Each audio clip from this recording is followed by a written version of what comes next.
So, Wendy, what makes you uncomfortable? Or the obvious one. Real estate. I was going to say this podcast. This podcast does make me uncomfortable. For those of you who do not know me, this is not me. So thank you, Tyler, for getting me to do something out of my comfort zone, because otherwise it would have never, ever happened in a million years. You want to start a podcast on your own? No. Well, I still get nervous doing my Monday updates. Yeah. And it's not as much nervous now of doing the video. It's nervousness of, do I have enough energy for the video? Yeah. Am I bringing enough energy? Especially on Monday. Maybe you need to change the day. Well, it's always, but do things that make you uncomfortable, because it just makes you better. That's right. Practice the things you're not comfortable doing, which would be Get out of your comfort zone. And I mean, that's all it really takes.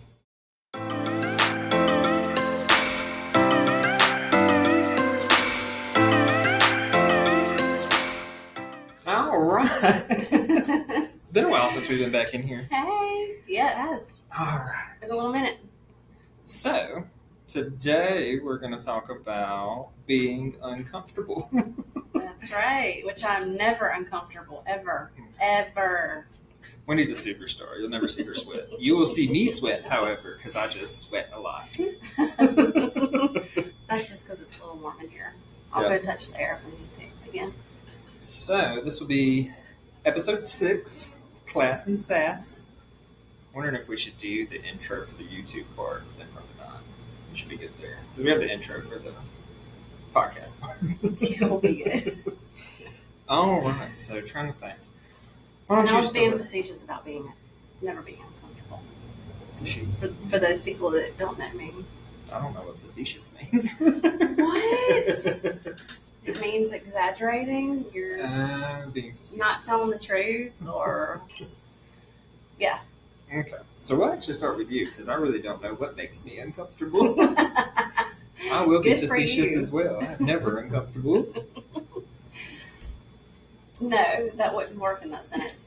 Oh, okay. Well, never mind. Because if you're never uncomfortable, if you're being serious about never being uncomfortable, Then you don't want to be facetious. then you're not. Okay. We are not English teachers, nor have we ever going to be. Let's continue. Okay. So, Wendy, what makes you uncomfortable? As far as clients go with real estate, or personal stuff, or Let's start with the obvious one. real estate. I was going to say this podcast. This podcast does not make me uncomfortable at all. If I knew how to do the little buttons and do a whole liar button. So what is it? So yes, this podcast does make me uncomfortable. For those of you who do not know me, this is not me. So thank you, Tyler, for getting me to do something out of my comfort zone, because otherwise it would have never, ever happened in a million years. You want to start a podcast on your own? No. So what makes you uncomfortable about the podcast? So, of course, we record the voice portion of it, but we're also on the video portion of it, too. Yes. It's a YouTube video. Which is weird, because I would say if you're listening to this, it's probably more entertaining if you actually watch it. Because... It's a plug to go to our YouTube channel and watch the podcast. Yes. Even though I've never watched a single one of them. Because I don't want to see myself, talking. Have you listened to any of them? I have listened to the first one that we Oh. did. So the very first one. And I've listened to the little tidbits that you make, Oh, yeah, the TikToks, the reels and all that. right, the little short clips, which is hard just to watch those. Not for you. I Yeah. love watching you. You're awesome. Well, you were just Right, as everybody? awesome. Tyler's awesome. Wendy is also awesome, but if she would share those clips on her social media, people would tell her she's awesome as well. Well, you're sweet. Thank you. So what, is it just the hearing yourself? Or I think it's all the above. Women are so critical of themselves most of the time. Some women aren't. I guess some men are too, but I don't want to hear myself talk. I'm like, I don't sound like that, right? I do not sound like that. My voice sounds a lot better in my head. Yeah. And I don't know, it's just, I don't like seeing myself. And I don't like the attention on myself, Yeah. which we talked about kind of earlier today. To be in a little group setting, maybe it's okay, but then a big group setting, no. So it's kind of the listening to yourself, seeing yourself, and then you're just being critical of what you're hearing yourself say, and then what you're seeing yourself do. Yeah, and I always overthink everything. Yeah. So I worry about what other people think or they're going to say, or I overthink it, because I want to try to have a solution before it even starts, if that makes any sense. I get that because I do that a lot of stuff. Yeah. That's why I don't get a lot of sleep, because if there's deals going on or just anything with real estate, if there's something that's left kind of not closed yet and there's still questions, then I don't sleep for my clients. So yes, you're welcome. So how does it feel now? Because we've done recorded. There's 3 of them out there. You're on YouTube. We are famous. You're on all the podcast streaming places. Do you feel like you've gotten a little more comfortable? It is. I do. I mean, I'm comfortable in here because I know that it's not live, I guess. Yeah. And I just feel like I'm talking to you and having a conversation with you, which is great. It's fun because you're fun to talk with. So. You're just giving me all the compliments today. I know. Look at you turning red. Right. You match your shirt. I do. Probably looks awful. I'm clashing right now. No, you look great. But I don't know what I'm saying. Yeah. Right. So how does it make you feel now after doing it? Do you feel like a little more comfortable with what we do? You feel like you've progressed? It is. It gets more comfortable every time. So that's why everyone should do something out of their comfort zone, because the more you do it, the more comfortable you feel. Mm-hmm. And, like listing appointments, for example, I am still not totally 100% comfortable with those, especially with clients I've never met before. But I always try to do that based on, I'm making relationships with these people. And so I go into it thinking, these are going to be my new best friends and we're just going to love each other and we're going to get along great. And so it kind of makes me feel more comfortable that way, instead of saying, okay, when you get in there, you got to talk about this, and this, and you can't mess up. And if they ask you a question, you have to know the answer, which, sometimes they ask questions and you just don't know the answer and you have to research it and get them an answer. You don't know what you don't know. That's right. That's right. And everybody has a different question on any appointment that you go to. So, but yeah, I mean, the more you do anything, the more confident you get, and it's just doing it. Right? Do you feel that that you overthought it too much with the first one? Like after getting through it and after seeing like everyone's loving the videos, everyone's liking the reels, everyone's watching the TikToks. We got people watching. No negative comments yet. We're that is not an invitation. No, it's not. No negative comments, people. So now, like, when you think back to the first time you did it, how does it feel knowing that you got over that and did it and it was fine? Yeah, I guess it does kind of help build your confidence level. Okay. Yeah, maybe a little bit. Oh yeah, absolutely. Yeah. I remember the very first like Facebook Live video I did. Yeah. Terrible. You didn't want to do it. And... It's awful. I probably practiced. I was telling my husband, I was like, I'm about to record. Don't come out here. Like, and I'm like, don't listen to me. Pacing. Honestly, I think he was at work, and I was pacing and like practicing what I wanted to say for at least an hour, hour and a half. And he had like came home, and I was like, hey, go in the bedroom. Don't come out. Close the door. Don't listen to me. And like it took so long to prep for it. It was like a 10-second video. Right. Did not say basically anything I practiced. Right. And I was like, I'm going to look foolish. I'm going to, it's going to be terrible. It was a video. It's out there. And I'm sure it's great. You probably look back at it and you're like, oh my God, that's not that bad. I actually did really good my first time. That is one I never look back at. Because what I used to do, in kind of a similar, I'm not saying this is what you do, but when I got to where I was like, hey, I really need to do videos, Yeah. and show people, like, this is the listing I'm at, or this is the information, or we're having an open house, I would just do it. I was like, if I'm going to do it, I don't need to think about it. I need to just hit the button and talk. Yep, because you overthink it. I think if you practice things like that, well, depending on what it is. You obviously need to practice some things, but it is good to practice. I would probably be a lot better if I stood in the mirror and did the whole kissy faces practice and my scripts. But yeah, I'm also not doing the play, so just trying to get information out there.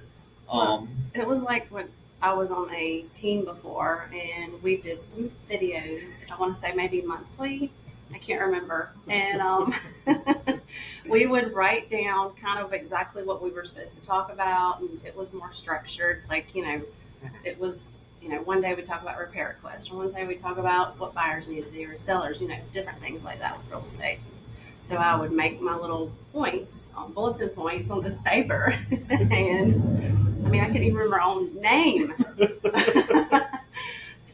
But we would practice it, and I was like, I don't want to practice it. I just want to just do it. Let's just do it, because if I practice it, I'm going to just overthink it, and I'm not going to know my freaking name, which... Because that's the one that you switched names with, wasn't it? And introduced yourself as the other team member.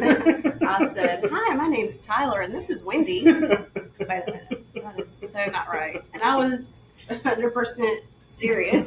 This is it. I have it right. We're good. Yeah, those were serious videos. This is relaxed, and so that's what makes me a little more comfortable. Yeah, it's easier when you get the more relaxed phase, especially Facebook Lives. I still get nervous doing my Monday updates. Yeah.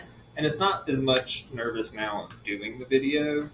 It's nervousness of, do I have enough energy for the video? Yeah. Am I bringing enough energy? Especially on a Monday. Maybe you need to change the day. Well, it's always good for the beginning of the week. On top of that, my camera is not as good as the webcam we have. Yeah. And I look awful in the lighting. We have the old lighting. It's terrible. You need to get you a little... Yeah. That's probably going to be our next investment, because right now we have the laptop on a box as well. So don't give away all of our secrets. But I think it's a different nervous, but it's easier because I was really nervous about doing them in live streaming, being like, hey, this is the market, this is what I'm knowledgeable about. Now it's just a different nervousness, but I know I can get over that. And if I don't say what I wanted to say, it's okay. Yeah. And you're always going to have something to talk about with your Monday motivation stuff. Yeah. Because the market's different every day. Oh, yeah, it changes. Honestly, that stuff is out of date after I get done talking about it. Right. It's done changed so much. So. Uncomfortable? What else makes you uncomfortable? What else makes me uncomfortable? Is that what we're talking about? I think so. Okay. I don't know why I'm uncomfortable right now, too. Why? Because I just asked you a question? I think so. You're normally asking me the questions. I know. I'm trying to. We had a conversation before we was leaving the office, and now I've been thinking about that all day. But that's a story. People can make me uncomfortable. Yeah. People make me uncomfortable too. I am not a social butterfly. What? I do not like to talk. I swear you came up and talked to me the first time we met. Sure, probably wasn't. Well, I probably came up and talked to you. I think you did. I was probably sitting with someone you knew. And I was like, oh my God, he looks so sweet. I'm going to go talk to him because he's going to be my new BFF. So that, people do make me uncomfortable. I feel like I also give off a non-approachable kind of face, which you may have came up to, but usually I have RBF. What? I don't know about that. I feel like you're always smiling. I try to. We don't want to see people I want to talk to. See, so you're always smiling around me. Yes. So if I see that face, I'm going to be like, oh, Tyler doesn't like me. Yep, pretty much. It's not that I don't like you. It's just that I don't want people coming up to me. Because I know I'm the type that social interactions are draining for me. Yeah, they are. So, it is. I feel like that's for everybody. Yeah. Well, I think some people get their energy from being around others. And they enjoy being around people, and they enjoy talking and stuff like that. So, that person would be drained at home doing desk work. Or I get my energy from being alone. It's not great all the time, but, if I can, sit down, recoup work a little bit, that's where I get my momentum from. With your dog? Yes, for my beautiful little dog. He's an old man now. He just made me sad. Oh, sorry. He just turned 7 this year. His name is Jax. He is a Catahoula leopard cur. Catahoula leopard? Catahoula leopard cur. Catahoula leopard. Did I say that? Catahoula. Catahoula.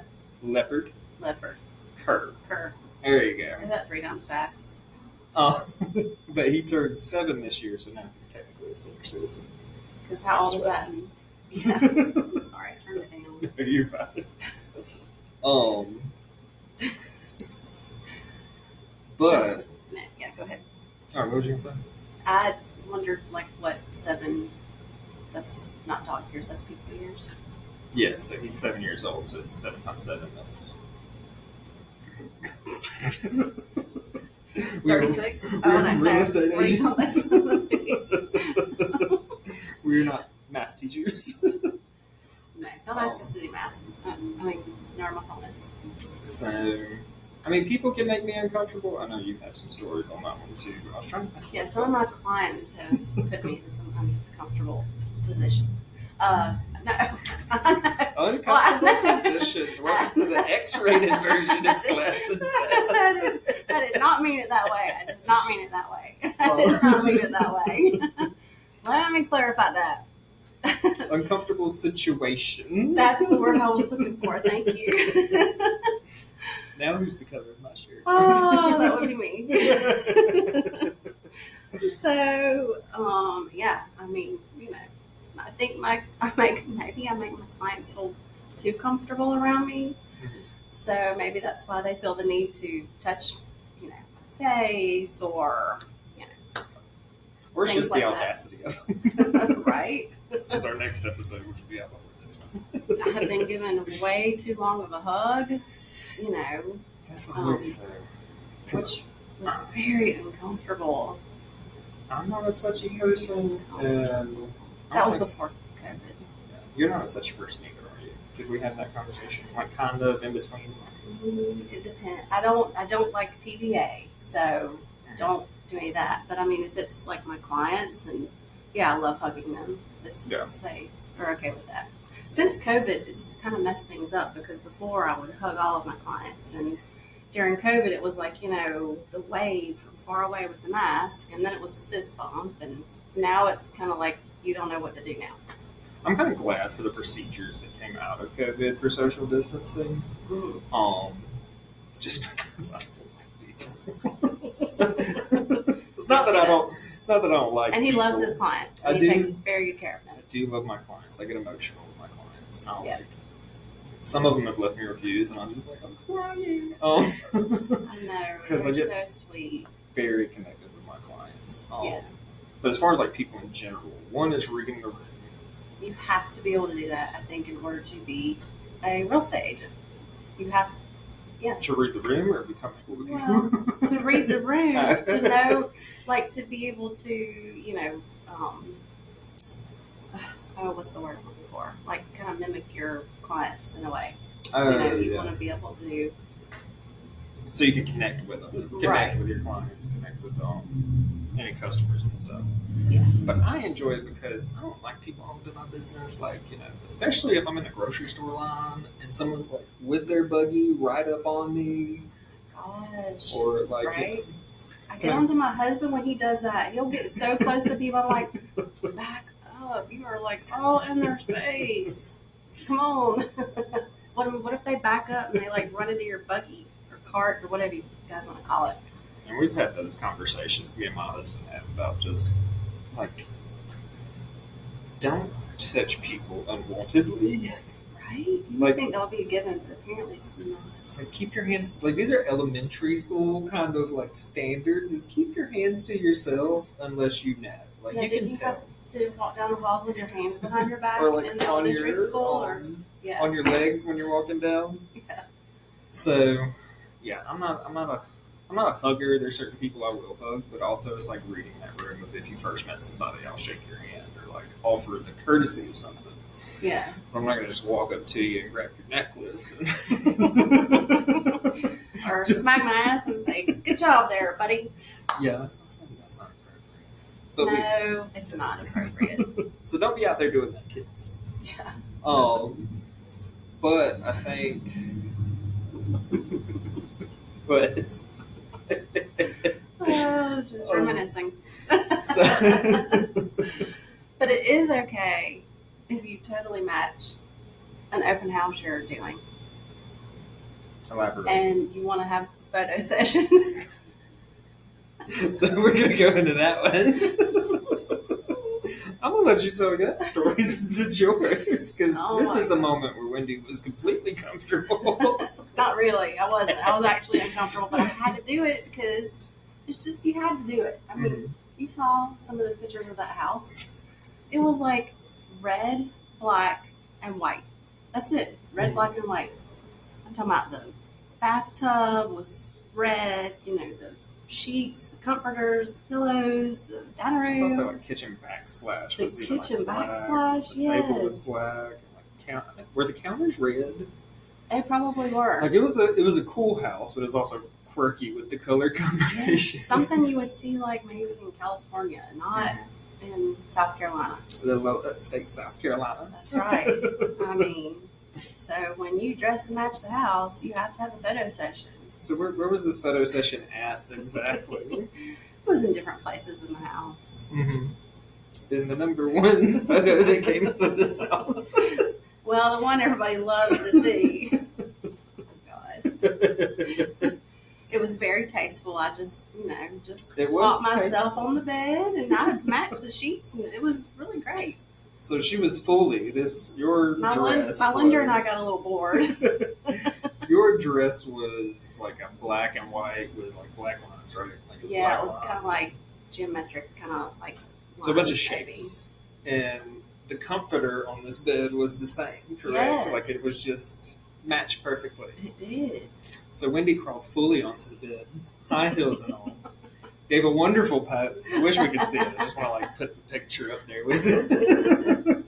And the homeowners were okay with this. Okay, just so you know. Yeah, so we're not doing anything that you wouldn't want us to do in your house. No. Normally I don't touch anything. That was hilarious. Unless I'm moving stuff around for photos. If I am doing an open house, I always try to stay away from the furniture and like keep people walking through, not touching too much stuff. Yeah. Depending on how the home. I think this particular open house, for some reason, we didn't have one single person show up. Open houses are hard to really get people in. Like I've had hit and misses. Even with, I want to say it was right here, because I started during COVID, so I got my license 2020. So in 2021, I did 2 open houses for the same house. Oh, wow. Now, the first time, I know nobody came because no open house goes well when there's bad weather. Well. Okay, well, there might be. This open house, nobody wanted to come out in the rain. Yeah. And then the second time I did it, I had like 5 families back to back. Like it was just it's bam, crazy. Bam, bam. It's weird. It's all over the place. I feel like it depends on where the house is, as far as location, and if it's in maybe a neighborhood. And I want to say my marketing was the same, because I always like to do mine a week beforehand so that I can get the post out, run an ad, door knock the neighbors, you do it the right way. Like get everything ready. And it's. And see, I didn't do any of that. It might be fun. Nobody came and you had a photo session. Maybe so. And open houses can be uncomfortable when people are coming through. I know when I first did them, and it's like you said, the more you do, the better you get at it. But talking with people, because it's still, I don't know, to me it's kind of like walking into that store that's very much like a boutique. And people are like, hey, can I help you with anything? And you're like, oh, I'm just looking. Yeah, but you don't want to leave them alone. You want to kind of follow them around because it does still have, especially if it's got the homeowner's personal items in there, you don't want to let them just roam around in the house. So you do have to kind of follow them. Which then also can get awkward, especially if no one's wanting to talk. If we're the same kind of people, like I don't want to start conversations. I don't, I'd rather you ask me questions, and then we're just kind of like, I'm behind you and going around. It's the same thing when I show houses for other agents. Yeah. So when I'm with my clients, I'm like, hey, There's this, this, and this. Look around here, and we're walking around. Whereas like when I meet people for the first time, one, it's awkward because I'm always like every question ask your other realtor because I'm not trying to poach or anything. I'm trying to do the realtor a favor. Right. And then, so then everything they ask, I'm like, well, your realtor can get this, this, and this. And just meeting them and following them around, you don't really know them. So then you're trying to get to know them. Then you're like, not that I don't want to know them, but yeah, like they're not working with you, so you're not asking all it awkward. questions. You don't want to overstep your boundaries, which you're not going to. But yeah, you want to be able to help them too. Mm-hmm. But then on the other side, you're not getting the commission, and so it's like, how much do I really want to help them? No. It's never about commission. It's just you never want to. You don't want to say too much, have them say too much, especially like I showed a house for our brokerage for a different agent. So then at that time, it's like, well, I kind of represent these sellers because my brokerage has some. Yeah. So then I can't give anything, it's like, just go talk to the agents. Right. I'm just here to open the door. Right. I'm just a door opener. Which we are not all the time, but we can be for certain agents. Yeah. So, or crawling through windows. Yeah, your buyer did that. I think I've done that. I'm trying to think if I've ever crawled through a window to open up the door. I don't think so. But I have taken a key away, not knowing that I did. And That's the worst. That's where I always get anxiety. Is when I'm locking up. Yeah. I'm like, turn everything off. Did I lock the doors? Is everything good? Did I put everything back in its place? Right. And usually I'll walk around I'll make sure I have everything locked, the key in the box, then I'll walk around and jiggle all the handles. Mm-hmm. I think I had some buyers one time. We were looking for the key forever. I mean, we were looking down in the floor grates, the returns and the vents, and I could not find this key. Loving me. It ended up being in my little shirt pocket. And I was like, I'm going to put it here just so I remember and I don't lose it. And I completely forgot. Yeah.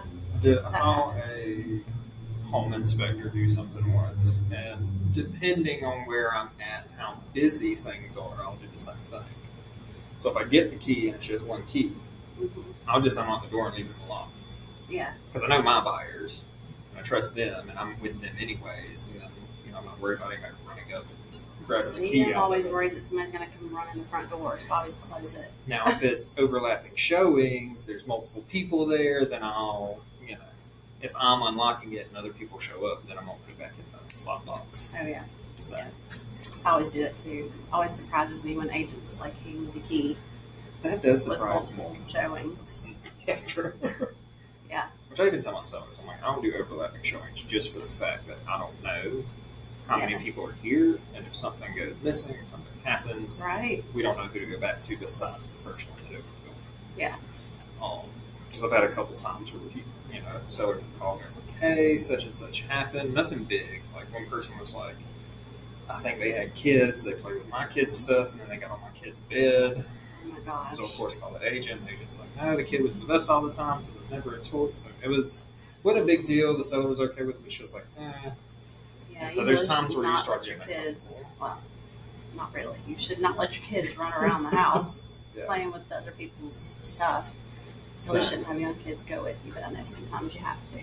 Yeah, there's times where, but definitely keep an eye. You want to be respectful sometimes. You're looking to buy it, but if it's not yours, you don't want someone to do the same thing. Yeah, absolutely. So don't open up their drawers either.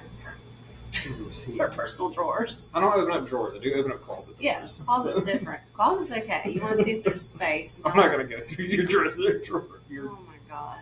Dresser drawer. Yeah, dresser drawers. Yeah, that one. Dresser drawers? Yeah. Nightstands, whatever. Yeah. Yeah. You should not do that. And I will open up your kitchen cabinets. Yeah. I do that too. Make sure there's no. Sometimes you open there's a really in the corner. There's a drip going down, at the sink especially. Oh yeah. A lot of people check the water pressure in sinks. A lot of buyers do that. I do that too. I'll fill your sink up. Water run through it to see if there's leaks. Look at you, an inspector. I'm not an inspector. Don't help me do that. No. But I think. Wow, 30 minutes. No, quick. Did we even talk about anything? talk about being uncomfortable. Talk about your photo shoot, which is great. I'm gonna have to find that picture. I might put it on YouTube. He wants to be in the photo shoot. I do want to be in the photo shoot. We'll do it together next time. Yeah. Have to match accordingly. But do things that make you uncomfortable because it just makes you better. That's right. Practice the things you're not comfortable doing, which would be get out of your comfort zone. And I mean, that's all it really takes. Yeah. So I guess we're gonna wrap it up here. Yeah. Until next time. And until next time, everybody.